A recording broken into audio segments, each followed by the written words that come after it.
Bismillahirrahmanirrahim. Assalamualaikum warahmatullahi wabarakatuh. Alhamdulillahi rabbil alamin alladzi khalaqal mauta wal hayata liyabluwakum ayyukum ahsanu amala wa huwal azizul ghafur. Allahumma salli ala sayyidina Muhammad wa ala alihi wa ashabihi ajma'in. Ya Allah, Allahumma aftah lana hikmataka wansur alaina rahmataka ya dzal jalali wal ikram. Allahumma nawwir qulubana binuri hidayatik kama nawaltal ardu binuri syamsik abadan abada birahmatika ya arhamar rahimin. Allahumma inna nas'aluka imanan kamilan wa yaqinan sadiqan wa qalban khashi'an wa lisanan zakiran. Duhai yang maha menatap, berkahi pertemuan ini, bukakan hati kami agar menjadi hati yang yakin padamu. Karuniakan kepada kami nikmatnya taat padamu. Indahkan diri kami dengan hati yang selalu pasrah padamu. Taqabbal minna ya karim, innaka antas samiul alim. Amin ya rabbal alamin. Alhamdulillah, silakan nomor 110. Bismillahirrahmanirrahim. Kajian Al-Hikam nomor 110.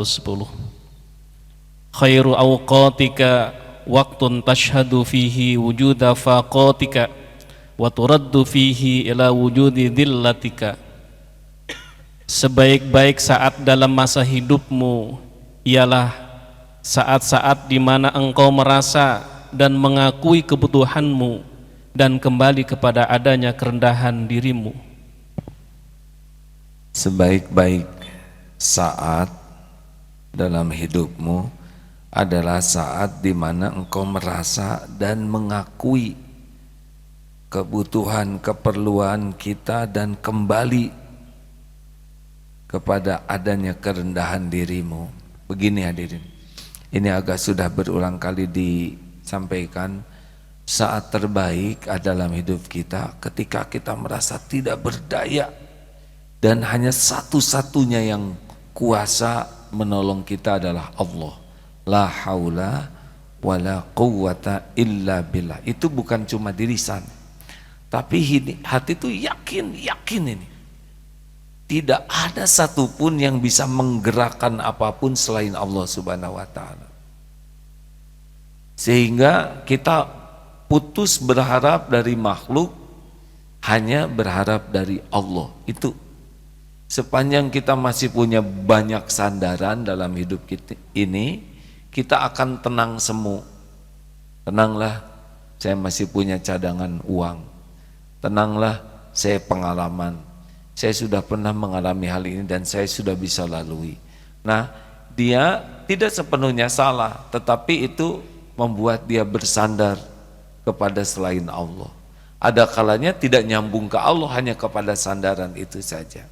Tapi bagi yang paling baik adalah walaupun punya uang, walaupun punya kedudukan, walaupun punya relasi, walaupun punya pengalaman, hatinya yakin semua itu tidak bisa membawa manfaat tanpa izin Allah. Itulah saat terbaik. Maka hati-hati bagi yang banyak tabungan, biasanya berkurang keyakinan atas jaminan Allahnya. Yang tidak punya uang sama sekali biasanya lebih mudah bersandar ke Allahnya. Ketika ditagih hutang, ada seseorang ditagih hutang oleh preman yang kurus, dia besar, yang nagihnya kurus, kurang bergantung ke Allahnya. Ketika datang preman 3 besar-besar, baru dia bergantung ke Allah. Nah, kadang-kadang semua kelapangan, kenyamanan, kemampuan, relasi, pengalaman, harta, tabungan itu kadang menjadi hijab yang membuat kita bersandar ke Allah. Jadi kalau ingin tahu saat yang paling baik dalam hidup kita, yaitu ketika kita sudah tidak punya sandaran siapa-siapa kecuali hanya kepada Allah. Harusnya setiap saat kita begini, tapi kadang-kadang tidak. Kita harus dipepet dulu oleh Allah dengan suatu kejadian yang membuat kita tidak bisa lagi berharap dari siapapun. Itu bagus. Jadi ketika saudara sudah tidak, teman tidak mau nolong, ketika uang sudah habis, ketika kemampuan kita sudah mentok untuk mencari solusi,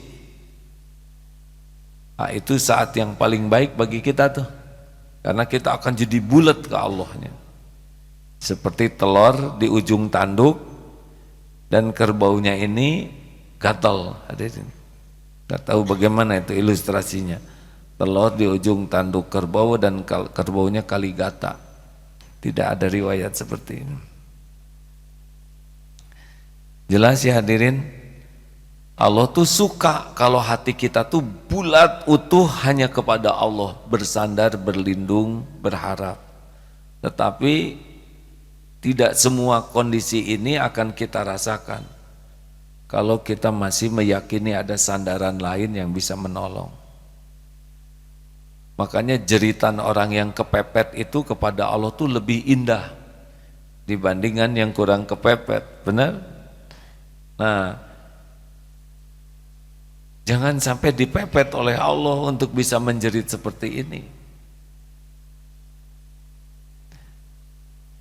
Naik pesawat terbang kalau lancar kurang zikirnya, tapi digoncang sedikit, ya Allah, ya ayu ya qayyum, begitu. Sudah tenang, tenang lagi zikirnya. Nah, saat terbaik itu sebetulnya bisa dalam goncangan ingat ke Allah, tapi bisa juga dalam kenyamanan ingat ke Allah, syukur.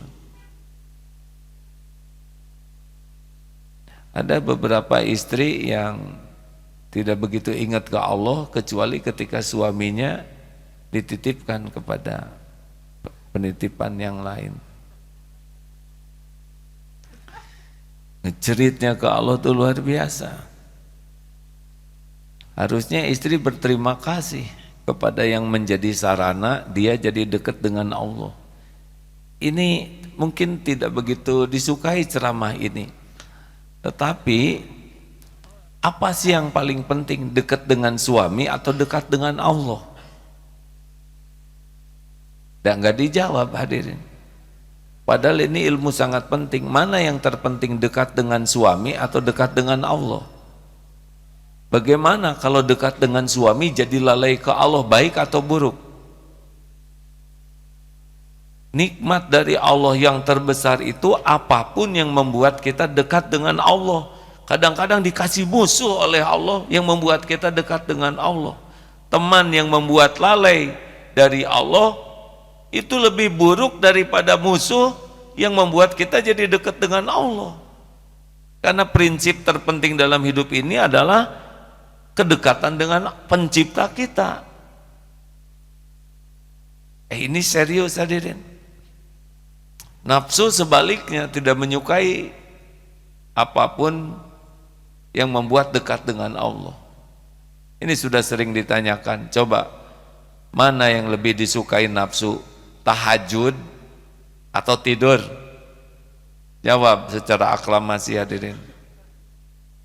Mana yang lebih disukai nafsu, baca Quran atau baca WA? Mana yang lebih disukai oleh nafsu ini hari Kamis, saum atau tidak saum? Nafsu menyukai yang berlawanan dengan perintah Allah. Nah, oleh karena itulah jangan berburuk sangka kalau ada sesuatu yang tidak cocok dengan keinginan, tetapi membuat kita menjadi sangat bergantung kepada Allah. Itu saat terbaik. Waspada, waspada yang banyak uangnya, yang punya tabungan banyak, cenderung bersandar kepada tabungan. Yang merasa banyak relasi, para pejabat cenderung bersandar sama pejabat. Yang punya orang tua kaya, warisannya besar, cenderung bersandar kepada orang tua atau mertua. Yang biasanya bersandarnya kepada Allah tuh yang kepepet. Dan itu harusnya kita miliki setiap saat hati yang selalu kepepet kepada Allah. Ya, saya ingat ketika ada anjing di sebuah taman bersama anak. Ketika tidak ada anjing, zikir juga tapi tipis lah ya. Ya Allah, indah benar. Tapi ketika ada anjing, a'udzu bikalimatillahi tammah min syarri ma khalaq. Anjingnya jauh. Kira-kira di ujung masjid ini zikirnya masih pelan. Tapi anjingnya makin mendekat, ya Allah, ya Hayyu, ya Qayyum, birahmatika nastaqits. Makin dekat anjing besar itu makin kuat zikirnya. Dan ketika semakin dekat, wah di hati teh udah ya duel nih. Karena saya dengan anak nyari batu tidak ada, nyari kayu tidak ada, makin tidak bisa bersandar tuh kepada batu dan kayu, makin kuat. A'udzu bikalimatillahi tammah min syarri ma khalaq. Ya Allah, ya Allah. Allah menolong, datang akhirnya pemilik anjing naik sepeda dari jauh, dipanggil aja anjingnya, belok, alhamdulillah. Begitu hadirin. Jarang seperti itu. Kecuali kepepet. Harusnya setiap saat kita begitu. Karena setiap saat dengan situasi sulit sama saja. Yang membuat bisa terjadi sesuatu adalah Allah Subhanahu wa taala. Jangan bangga banyak teman. Tidak ada artinya banyak teman kalau membuat lalai dari Allah. Jangan bangga bisnis maju, omzet meningkat kalau membuat jadi lalai dari Allah. Itu menjadi saat-saat buruk. Kadang-kadang omzet ambruk itu yang membuat dekat dengan Allah, ya. Ini adalah ada salah satu unit usaha tekor terus tiap bulan tuh. Akhirnya gigih berusaha memperbaiki amalan-amalannya, sholatnya, baca Qur'annya. Alhamdulillah kemarin laporan keuangan sudah meningkat. Malah saya jadi tegang, ya jangan-jangan meningkat ini jadi kendor ibadahnya. Kadang-kadang dipepet itulah yang membuat orang bisa semakin bersandar kepada Allah. Hadirin sekalian, sebetulnya ada jalan lain.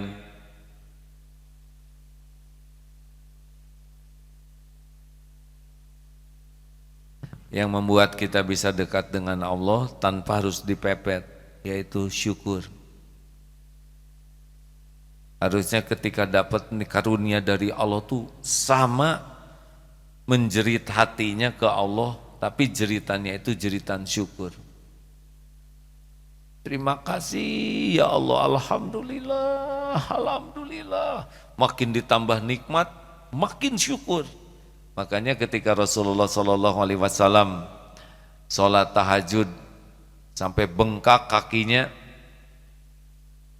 ditanyakan, ya Rasul, engkau ini sudah terjamin, engkau Nabi Allah terjamin, mengapa sholat sampai bengkak kaki tahajud ini? Bagaimana jawaban Rasulullah? Afala akunu abdan syakura.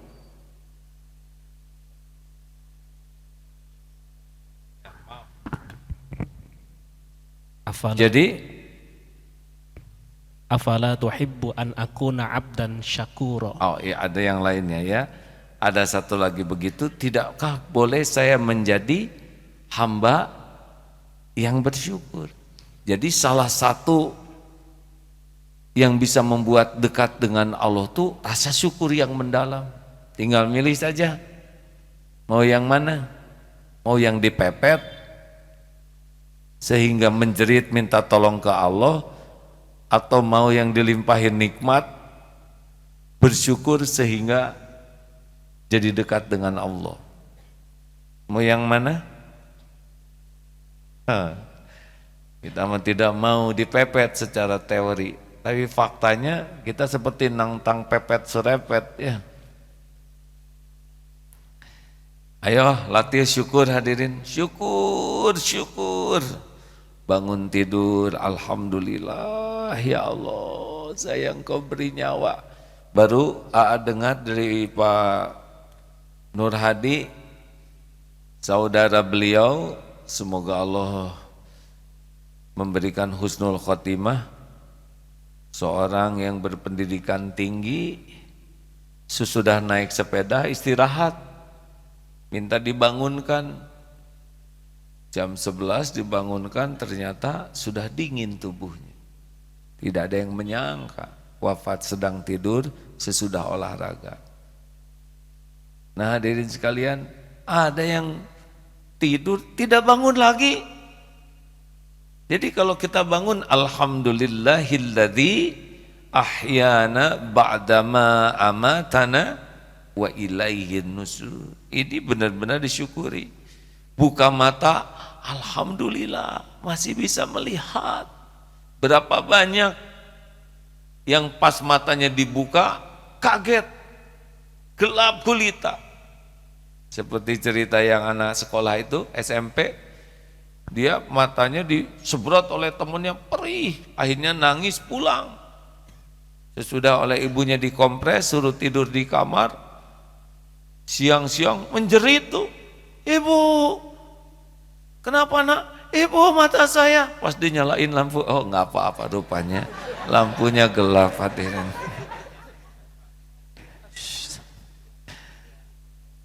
ya namanya juga cerita. Jadi disangkanya buta pada lampunya dimatiin ibunya.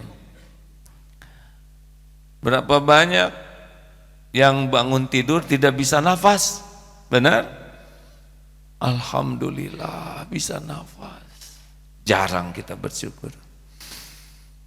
Alhamdulillah bisa masuk dan bisa keluar. Bagaimana kalau masuk aja tapi susah keluar? Masya Allah. Bangun, Allahu Akbar. Berapa banyak yang bangun tidur tidak bisa bangun badannya, hanya bisa bangun dari tidurnya. Ini nikmat semua yang jarang kita syukuri. Benar?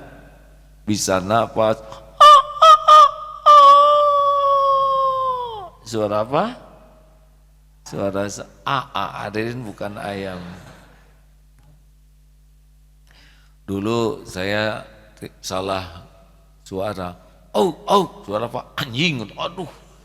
Jadi sakit hati. Suara ayam berkokok kedengaran, Masya Allah. Iyalah salah. Selain bisa dengar azan, syukur punya telinga, syukur ada suara azan, syukur dekat dengan masjid, Masya Allah. Kemarin di Switzerland 12 hari tidak ada tuh suara azan kecuali dari HP. Jauh ada masjid, tidak ada menara, tidak ada suara. Makanya mendengar azan tuh syukur. Bisa bangun, bisa jalan, bisa ke toilet, ini semua syukur. Ada yang toiletnya jauh, pernah KKN, aduh tidak ada toilet dulu, harus ke sungai subuh-subuh tuh, bisa ditemanin buaya, stres tuh hadirin. Kita dekat dengan toilet, ada lubangnya, ada air, Masya Allah, ada pintunya, ada gayung. Gayung tuh nikmat hadirin. Tidak ada gayung tuh siksaan. Hadirin sekalian, kalau mau dihitung nikmat dari Allah, Masya Allah. Nah, mau dekat dengan Allah tanpa dipepet, jadilah orang yang menyusun saat demi saat dengan rasa syukur. Alhamdulillah. Dan ingat ya, syukurlah yang membuat nikmat itu jadi kebaikan. Jadi kalau Allah memberikan karunia, belum jadi kebaikan kecuali dengan syukur. Nikmat itu hanya bisa dinikmati dengan syukur. Ada nikmat yang jadi tidak nikmat karena tidak syukur. Makanan enak, tidak syukur, tidak enak ini. Ini makanan, ini teh di hotel termahal. Pernah cerita ada seorang yang sangat kaya sakit. Nah menjelang sembuh keinginannya, bawa saya ke hotel termahal yang makanannya terenak. Berangkat ke sana, gak enak. Ini kurang enak. Terus keliling hotel. Bayangkan sudah termahal, koki terenak, katanya tidak enak karena apa? Ya tidak syukur. Ada petani di pematang sawah, ya habis beladang, habis sholat duhur, nasi dipepel-pepel begini ya, kemudian dicocolkan ke garam yang sudah dibakar, kering enak tuh, cocol begitu, sambil ambil sate ya, kemudian ini ada gepuk, oh hadirin.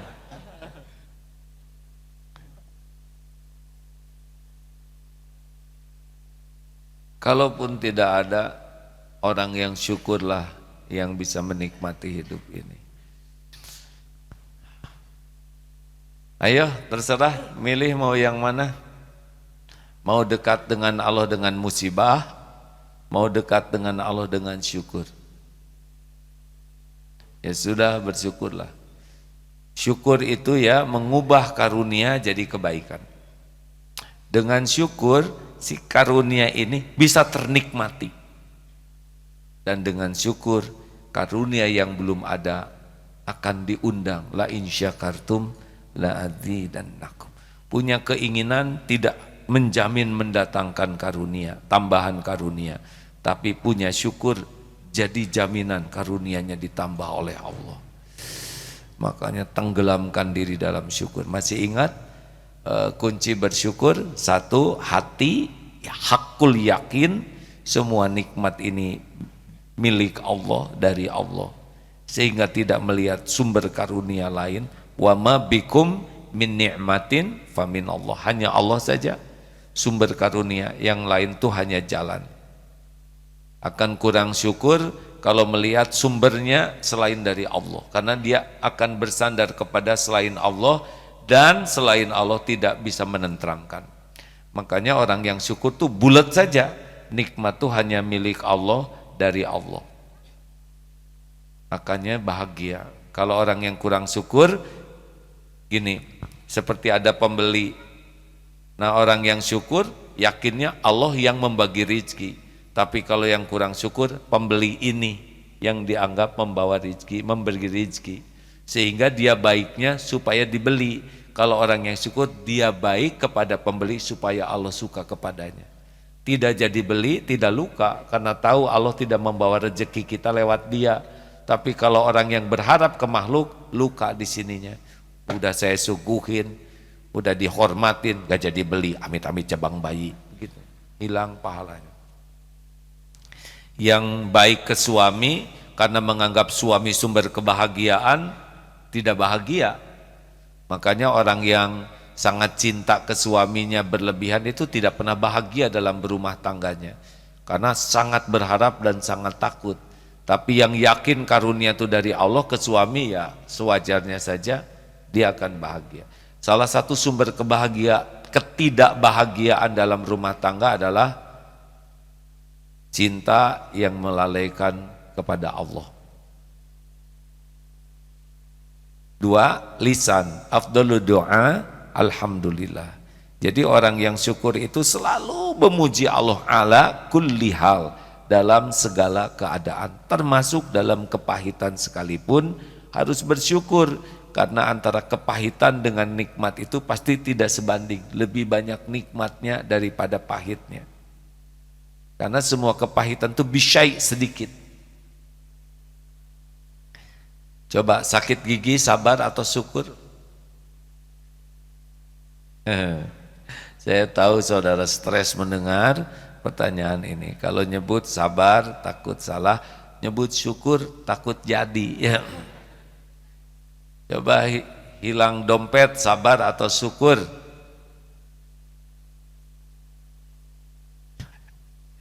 Untuk dompet yang hilang sabar, untuk yang tidak hilang syukur. Banyak mana yang hilang dan yang tidak hilang? Jadi banyak mana banyak sabarnya, banyak syukurnya kalau dompet hilang? Syukurnya. Jangan kalah oleh Sikabayan. Sikabayan, maaf cerita ini ya, beli motor bawa ke rumah, hitung tuh istrinya, nih motor baru, lihat Si Iteng di dapur, lagi masak kabayan. Lihat dulu, gak mau keluar aja, kabayan turun dari motor, diajak istrinya, lihat nih motor. Pas dilihat, motor tidak ada. Alhamdulillah, bahagia luar biasa si kabayan. Kenapa motor hilang? Bahagia. Kata istrinya, aneh, motor hilang kok makin bahagia. Alhamdulillah, untung saya sudah turun. Gitu. Mengerti? Kabayan membayangkan kalau dirinya di atas motor bisa hilang ya. Siapa yang error nih? Si kabayan atau saya nih hadirin?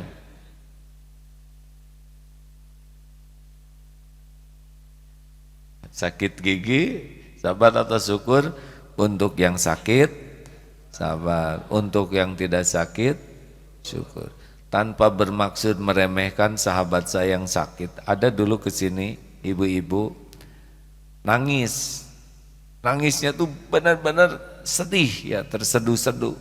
Karena rahimnya diambil. Saya ini sudah telat nikah. Sebetulnya tidak ada yang telat nikah. Hanya waktunya saja, umur 38, 36. Udah telat nikah, saya telat hamil. Bukan telat, belum waktunya hamil saja ya. Jangan ngukur telat, karena Allah mah tidak pernah telat di dalam memberikan pertolongan.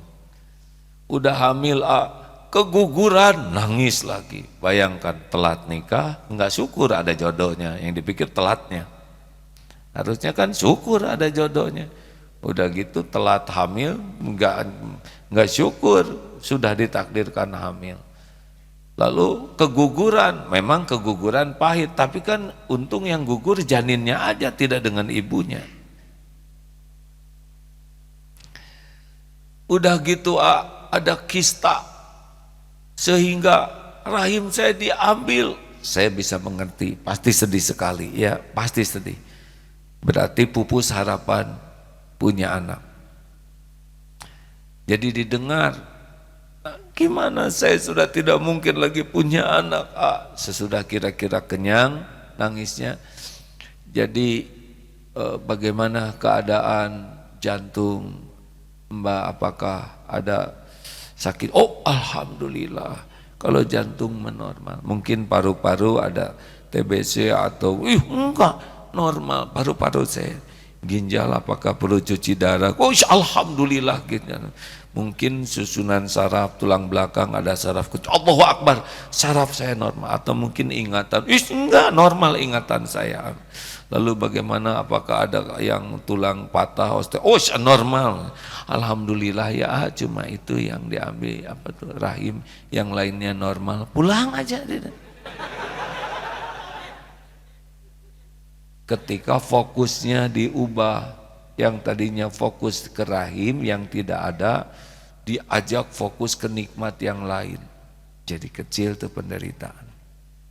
Seperti anak SMA yang tangannya kelindes tronton itu, ini patah, bukan patah, hancur, diamputasi. Sudah sembuh, ke sekolah, ini kisah nyata, nggak ada tangan kanannya.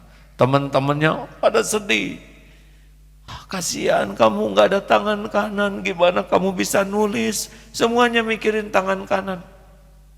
Tapi dia, kawan-kawan, lihat dong apa yang disisakan Allah. Dia tidak terpukul karena dia ingatnya apa yang disisakan Allah. Yang diambil cuma tangan kanan, yang disisakan seluruhnya. Gimana kalau yang diambil seluruhnya, sisanya tangan kanan? Bagaimana keadaan kelas itu hadirin?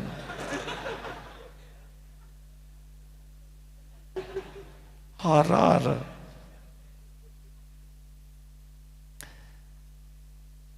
Tiga, syukur itu adalah berterima kasih kepada yang jadi jalan nikmat.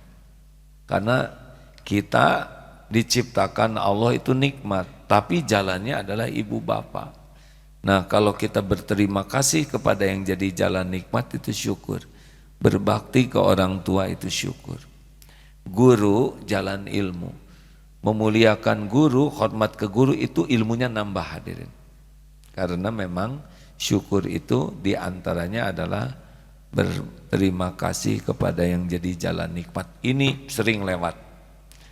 Kita sering melupakan orang-orang yang jadi jalan karunia Allah untuk kita. Oh, sering sekali. Makanya orang-orang yang tidak tahu syukur mampet.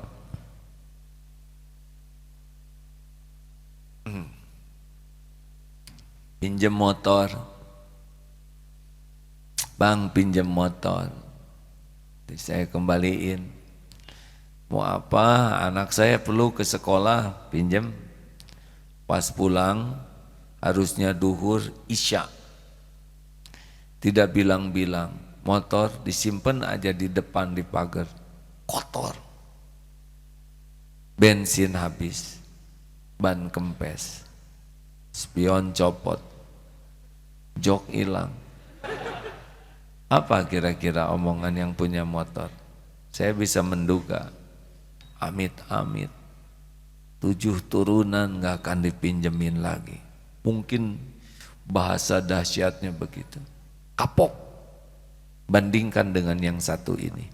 Pinjam motor, janji jam 1 dikembalikan, ba'da zuhur sudah ada di depan. Bersih motor tuh, dikesalonkan dulu, mengkilat, buka bensin full tank, tadinya setengah teh. Motor bersih, bensin full tank, lihat oli dicun up tuh hadirin. Bagaimana kira-kira? Saya tahu omongan. Jangan suka ragu-ragu. Kalau mau pinjam motor, sing sering kan gitu. Mengerti? Orang yang tahu balas budi mah gampang urusannya. Pinjam cobek, coet, 2 hari tidak dipulangin, tahu-tahu ada berbaring di pinggir pagar begini, coet tuh, kotor, retak lagi, dan mutunya ngecilin. Apa kata si kapok, orang gak tanggung jawab, gak tahu balas budi, gak akan dipinjemin lagi, begitu. Bandingkan dengan yang satu ini, pada zuhur coet kembali dalam keadaan bersih mengkilat, bersih, dan mutunya juga pakai pita ya. Udah itu bawa lodor, lodornya ini berisi karedok yang segar sekali, fresh, kacang panjangnya, kemudian apa tuh, dan ada emping di atasnya tuh, 5 kerupuk udang, 3 di sini ya, bawang goreng kering. Aduh hadirin, menderita saya membayangkannya. Berapa menit lagi azan hadirin? Coba apa kata orang? Neng, jangan suka ragu-ragu, kalau ada perlu apa-apa teh sini. Sok atau pinjam panci, kulkas, sok. 4 ya. Orang yang syukur itu adalah orang yang menggunakan karunia sesuai dengan apa yang Allah kehendaki. Kening pakai sujud, syukur tuh. Mulut pakai zikir, syukur itu kalau ikhlas. Mata baca Quran, itu syukur karena menggunakan karunia Allah untuk mendekat ke Allah. Uang pakai banyak sedekah, udah jamin itu membalik lagi. Makanya cara yang paling gampang mendatangkan rezeki ya sedekah. Asal ikhlas, balik berlipat. Karena syukur. Anak didik jadi anak soleh, syukur itu. Punya kendaraan, pakai pengajian, mengajak orang, nolong orang, syukur itu. Punya rumah, pakai jamu tamu, menampung anak yatim, pakai banyak sholat, sunnah, baca Quran, syukur. Apapun digunakan mendekat ke Allah, syukur. Terakhir, at-tahadus bin ni'mah, menceritakan karunia nikmat dari Allah, menampakkan adalah syukur. Kalau menampakkan karunia supaya kita dipuji, riya. Kalau menampakkan karunia supaya Allah dipuji adalah syukur. Terima kasih hadirin sekalian. Ayo sing banyak syukur ya. Insya Allah. Allahumma a'inna ala zikrika wa syukrika wa husni ibadatik. Rabbi auji'ni an ashkura ni'mataka allati an'amta alayya wa ala walidayya wa an amala sholihan tardahu wa aslih fi biduriyati. Jadi panjang begini. Ada surat apa itu? Maaf, surat. Nah ini coba kita dengar hadirin. Tadi nyari ustadz yang baca belum ketemu, sekarang baru ketemu. Surat Al-Ahqaf ayat 15. Al-Ahqaf ayat 15. A'udzu billahi minasy syaithanir rajim.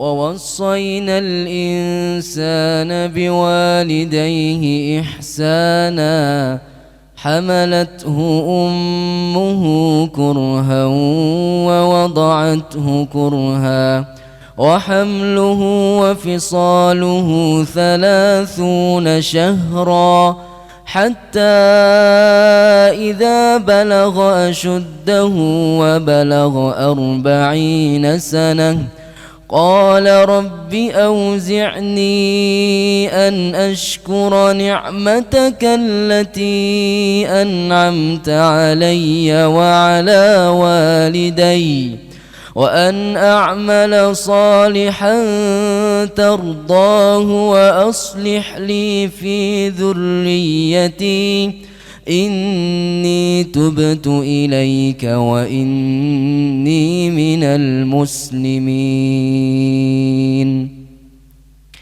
Dan kami perintahkan kepada manusia agar berbuat baik kepada kedua orang tuanya. Ibunya telah mengandungnya dengan susah payah dan melahirkannya dengan susah payah pula.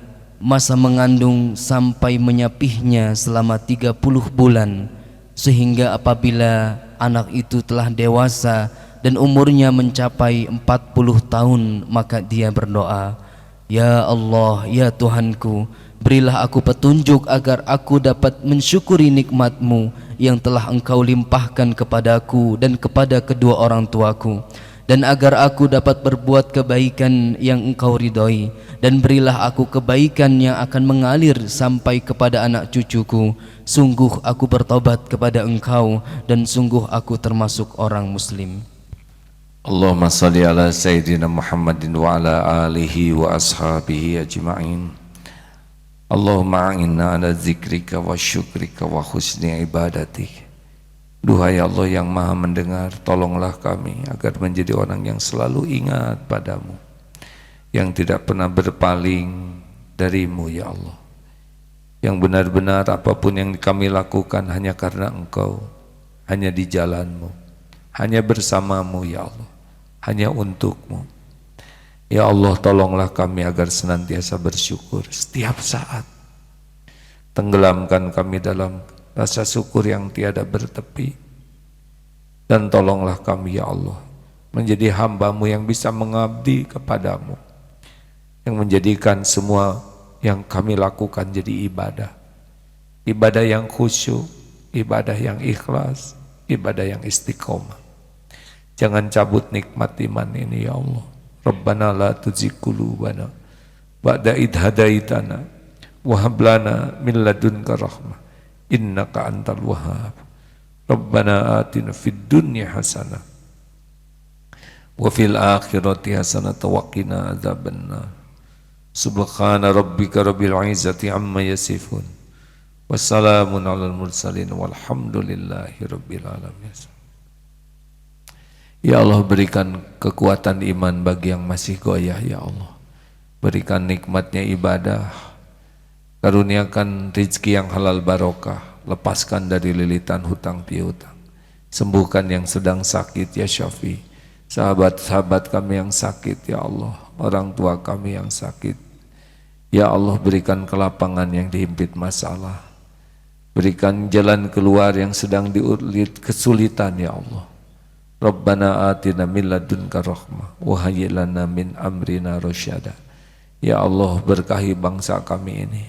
Karuniakan para pemimpin yang jujur, yang adil, yang amanah, yang takut padamu, yang sungguh-sungguh di jalan yang kau ridhoi.